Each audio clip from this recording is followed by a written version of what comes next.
نماز میں فاتحہ کیوں اتنا ضروری ہے کہ نبی علیہ السلام نے ارشاد فرمایا لا صلاۃ الا بفاتحۃ الکتاب، کہ فاتحہ کے بغیر نماز ہوتی ہی نہیں۔ اتنی اہمیت آخر کیوں ہے؟ علماء نے اس کا جواب دیا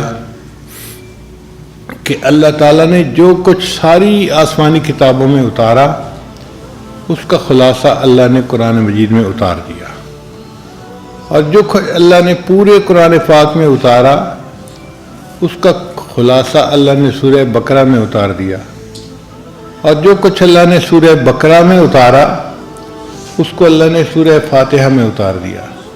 اس لیے فاتحۃ الکتاب، جیسے دروازہ ہوتا ہے نا کمرے کا، تو اللہ نے اس کو کتاب کا دروازہ بنا دیا ہے۔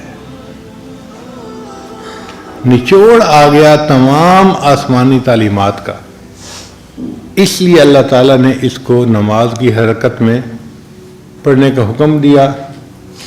مقتدی خود پڑھے یا اس کی طرف سے امام پڑھے یہ الگ مسئلہ ہے، بہرحال فاتحہ پڑھنی ضروری ہے۔ اب اگر اس فاتحہ کے معانی پہ غور کرے نا تو پھر دل گواہی دیتا ہے کہ واقعی اس کو تو ہر رکعت میں لازماً پڑھنا چاہیے۔ آپ دیکھیں ہم نماز شروع کرتے ہیں تو سب سے پہلے کیا پڑھتے ہیں؟ سبحانک اللہم، اے میرے اللہ آپ پاک ہیں۔ تعریف کرنے کے دو انداز ہوتے ہیں، ایک ہوتا ہے کسی کو کہا جائے یہ لڑکی اچھا رشتہ ہے، عقل مند ہے، ذہین ہے، ایم اے کیا ہوا ہے، عالمہ بھی ہے، تو یہ بھی تعریف کا ایک انداز ہے۔ اور تعریف کا ایک انداز یہ بھی ہے لڑاکی نہیں ہے، ضدی نہیں ہے،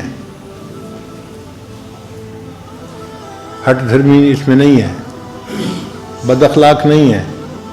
اب اس میں اس کی تعریف نہیں کر رہا، مگر میں برائیوں کو اس سے دور کر رہا ہوں کہ ہٹ دھرم بھی نہیں ہے، بدتمیز بھی نہیں ہے، حکم عدولی کرنے والی بھی نہیں ہے، فلاں بھی نہیں ہے۔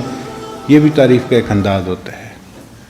تو اللہ تعالیٰ کی بھی تعریف کے دو انداز ہیں، ایک تو یہ کہ اللہ بڑے عظیم ہیں، بڑی کبریائی والے ہیں، اللہ بڑے جمیل ہیں، اللہ بڑے ستار ہیں، بڑے غفار ہیں، اللہ تعالیٰ حنان ہیں، منان ہیں۔ یہ تعریفوں کا مثبت انداز ہے، اللہ کی تعریفیں صفات بیان کی جا رہی ہیں۔ اور ایک یہ بھی صفت کا انداز ہے، اللہ آپ کے اندر کوئی نقص نہیں ہے، کوئی کمی نہیں ہے، کوئی کجی نہیں ہے، کوئی کمزوری نہیں ہے۔ اللہ کو یہ بات بھی اچھی لگتی ہے کہ میرے بندے میری تعریف اس انداز سے بھی کریں کہ میرے اندر کوئی کمی ہے ہی نہیں۔ اب اللہ آپ کے اندر کوئی کمی نہیں ہے، اس کو کہنے کا طریقہ یہ ہے سبحانک اللہم، اللہ آپ پاک ہیں ہر کجی سے، ہر کوتاہی سے، ہر عیب سے، آپ پاک ہیں، کوئی عیب ہے ہی نہیں۔ اللہ کو یہ بھی اچھا لگتا ہے، اس لیے اللہ نے اپنی تعریف خود بیان کی قرآن پاک میں فسبحان اللہ، اور اللہ ہر عیب سے پاک ہے۔ یوں سمجھیں کہ اللہ کو مزہ آتا ہے کوئی کہے کہ اللہ آپ میں کوئی عیب ہے ہی نہیں۔ اللہ کو یہ بات اتنی اچھی لگتی ہے۔ اب اس سے ہم نے نماز کی ابتدا کی، سبحانک اللہم وبحمدک، اور اللہ ساری کی ساری تعریفیں آپ کے لیے ہیں۔ اور سچی بات یہ ہے کہ کائنات میں کوئی بندہ کسی چیز کی بھی تعریف کرے، حقیقت میں وہ اللہ کی تعریف کر رہا ہوتا ہے۔ ہم کہتے ہیں جی فلاں نے مکان بہت اچھا بنایا، اب یہ صرف انجینئر کی تعریف نہیں، اس انجینئر کو دماغ کس نے دیا، علم کس نے دیا، تو اصل تو تعریف پھر اللہ کی ہوئی نا، کہ اللہ نے اس کو یہ توفیق دی کہ اس نے یہ مکان بنا لیا۔ ہم کسی کے حسن کی تعریف کریں، کسی کے مال کی تعریف کریں، کسی کے اخلاق کی تعریف کریں، دنیا میں کوئی بندہ کسی بھی چیز کی تعریف کرتا ہے، حقیقت میں وہ تعریف کس کی ہوتی ہے؟ اس اللہ کی جس نے اس کو پیدا کیا ہے۔ اس لیے تعریف کا حقدار اصل کون ہے؟ اللہ ہے۔ تو ہم کہتے ہیں سبحانک اللہم وبحمدک وتبارک اسمک، اور اللہ آپ کا نام بڑی برکت والا ہے۔ اللہ بھی برکت والے، تبارک الذی بیدہ الملک، اور اللہ کا نام بھی برکت والا، تبارک اسم ربک، برکت والا ہے تیرے رب کا نام۔ اللہ کا نام بھی برکت والا، اللہ کی ذات بھی برکت والی۔ اللہ کا نام اتنی برکت والا ہے کہ بندہ ایک مرتبہ اللہ کہے، حدیث پاک میں آتا ہے اللہ تعالیٰ قیامت کو 40 سال مؤخر کر دیتے ہیں۔ اللہ تعالیٰ نے اسرافیل علیہ السلام کو فرمایا کہ جب تم دنیا میں کسی بندے سے میرا نام سنو تو سور جو ہے اس کے 40 سال بعد تم پھونکنا بجانا، یعنی نام میں اتنی برکت ہے کہ قیامت 40 سال ڈیلے ہو جاتی ہے، پیچھے چلی جاتی ہے۔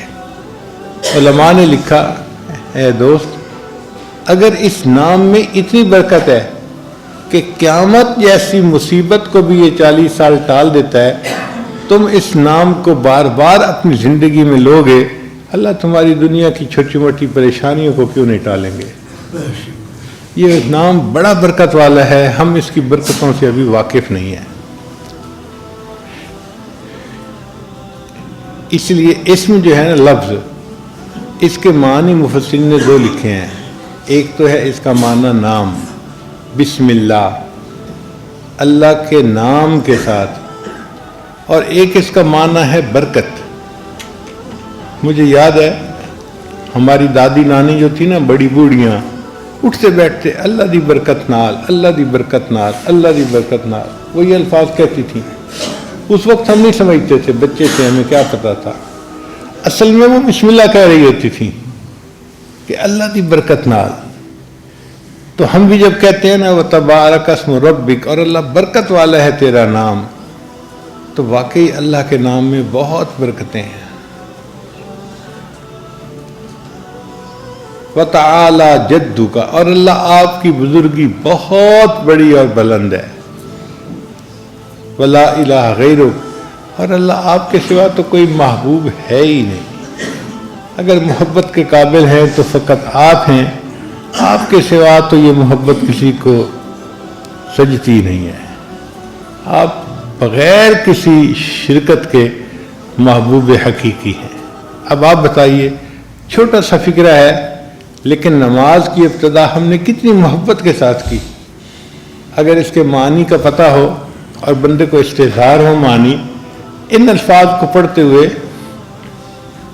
سچی بات ہے ایسے لگتا ہے کہ جیسے زبان جو ہے نا اس کے بوسے لے رہا ہے۔ زبان پہ بار خدایا یہ کس کا نام آیا کہ میرے نطق نے بوسے میری زبان کے لیے۔ ان الفاظ کو پڑھتے ہوئے ایسا ہی محسوس ہوتا ہے کہ جیسے نطق جو ہے وہ ہماری زبان کے بوسے لے رہا ہے۔ تم کس اللہ کی تعریف کر رہے ہو، اتنے عظیم پروردگار کی۔ اب ان سے ہم نے نماز کی ابتدا شروع کر دی۔ إلا الله لا إله إلا الله لا إله إلا الله ما لنا رب سواه لا إله إلا الله